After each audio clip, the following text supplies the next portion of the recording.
Вьетнамдыктар өтө тез өзгөрүүчөн болот. Мына ремонтторду кылышып атат, көрүп атасыздар.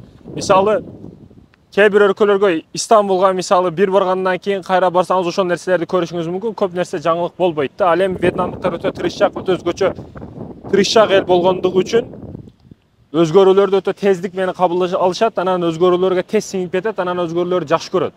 Мына жер былтыры башка, быйыл башка, bundan кийинки жыл дагы балким башка. Ремонтту сүйгөн адамдар тездик менен өзгөрүшөт булар. Мисалы, Вьетнамга мурда жыл келгендер быйыл келсе бир башкача нерселерге күбө болушат да. Ремонту башка, башка жерде башкача курулуп калган, бир имарат пайда болуп калган, айтор ушундай. Ошондуктан бул жагынан биз үлгү алсак болот.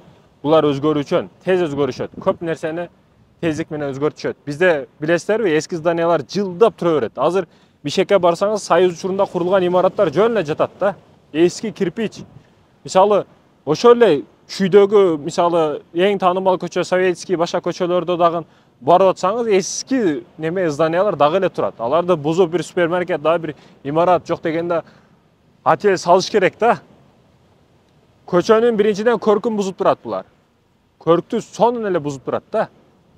Анын не пайдасы болосо, анын бир себепсиз эле тургандан көрө тезирээк бир нерсеге бериш керек.